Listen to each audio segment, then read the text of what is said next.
حالات کے دھارے کو دیکھیے، جنہوں نے اللہ تعالیٰ کی ذات کے سامنے سرکشی کی وہ نیست و نابود ہو گئے۔ یہ ایک اٹل اور ناقابل تردید شہادت ہے، گواہی ہے، مسلمہ حقیقت ہے۔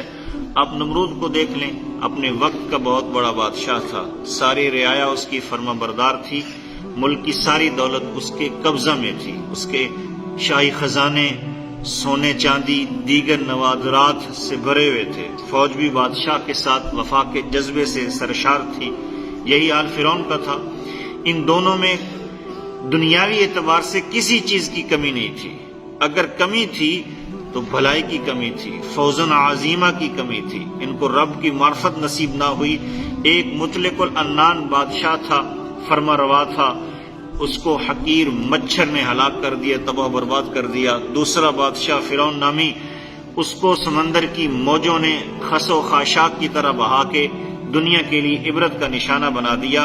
ان کے حسرت ناک انجام پہ ایک آنکھ بھی نمناک نہ ہوئی، ایک دل بھی سوگوار نہ ہوا۔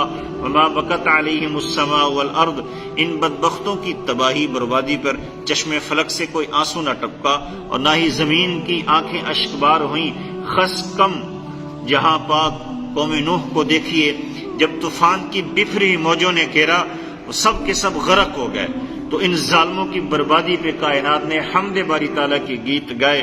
آپ دیکھیے، سوچئے، جن لوگوں نے میرے حضور کی یا دعوت محمدی کو قبول نہیں کیا، وہ اپنی عمارتوں، ریاستوں اور گونا گو دیگر خصوصیات کے باوجود مٹ گئے، نیست و نابود ہو گئے۔ انسانیت نے ان کو فراموش کر دیا۔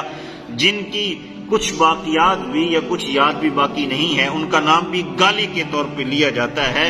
وہ دھرتی پہ، تاریخ انسانی پہ قلق ہیں، داغ ہیں، قدغن ہیں، لیکن میرے حضور نبی کریم علیہ السلام کی دعوت پر جنہوں نے لبیک کہا، وہ کائنات کے لیے، انسانیت کی رہبری کے لیے ان کی آنکھوں کی ٹھنڈک بنا دیے جاتے ہیں، آنکھوں کا نور بنا دیے جاتے ہیں، کلیجے کی ٹھنڈک بنا دیے جاتے ہیں۔ وہ گلشن ہستی کی بہار ہیں، فخر روزگار ہیں، نابغہ روزگار ہیں، واقف عشق کے وہ سلاطین ہیں، وہ رہبر ہیں، ہادی ہیں۔ ان کو ہر وقت نے سلامی پیش کی۔ یہ وہ لوگ ہیں جن کے ذکر سے طاغوتی قوتوں پر بھی لرزہ طاری ہو جاتا ہے۔ آج ان کا ذکر حسین پڑھ کے ہمارے دلوں کے اندر، ہمارے خون کے اندر دین کی خدمت کرنے کا ولولہ پیدا ہوتا ہے۔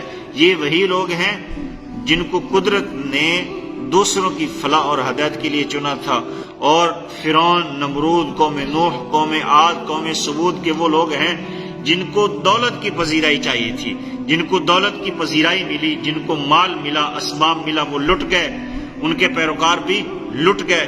وہ قارون کے پیروکار تھے، حامان کے پیروکار تھے، شداد کے پیروکار تھے۔ جنہوں نے زندگی کے اندر دولت چاہی وہ مٹ گئے، جنہوں نے زندگی کے اندر دین کی رہنمائی چاہی، دین کی مٹھاس چاہی، ان کو دین بھی ملا، دنیا میں ملی۔ اللہ تعالیٰ مجھے اور آپ کو عاقبت پہ نظر رکھنے کی توفیق عطا فرمائے۔